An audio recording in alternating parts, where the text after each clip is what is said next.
Аргытын беге Олимпа чалыгар бастага Гагариммыт Роман Михайлович Дмитриев Корсун кыйыта бион суын толбутнан идити исемик Сахаза спорт ассоциация атыттан ягаделян туран каз бидигитер туйгун доробияны жолу саргуну элбек сетейлери багарабын көңүллер.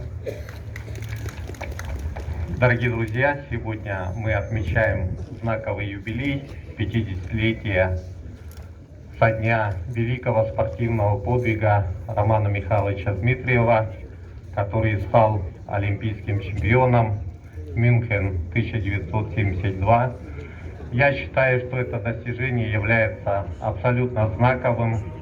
В этом году мы отмечаем столетие Якутской Республики.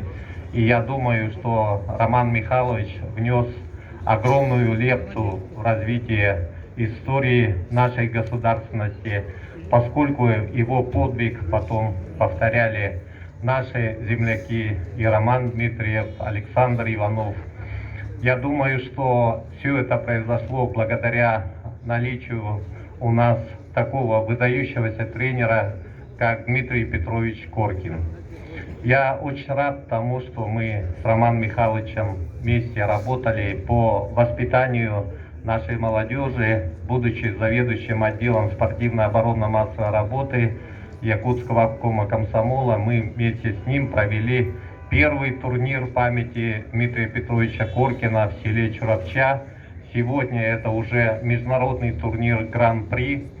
Я хотел бы отметить, что сегодня спорт развивается. И, как сказал Александр Николаевич, у нас не только вольная борьба, но и другие виды спорта, как бокс, легкая атлетика, стрельба из лука, где у нас есть надежды на повторение триумфа якутских спортсменов.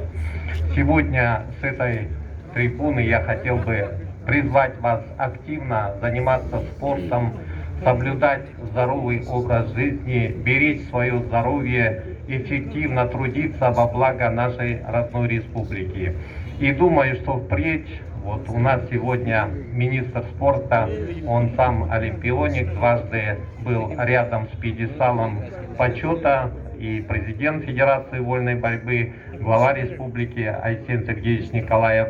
И думаю, при поддержке всех любителей борьбы мы вскоре также будем стремиться к тому, чтобы на олимпийском пьедестале стояли наши легендарные спортсмены.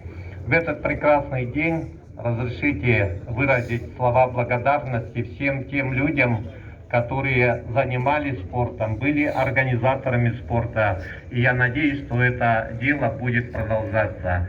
Всем сегодняшним прекрасным днем хочу пожелать крепкого здоровья и успехов. Спасибо.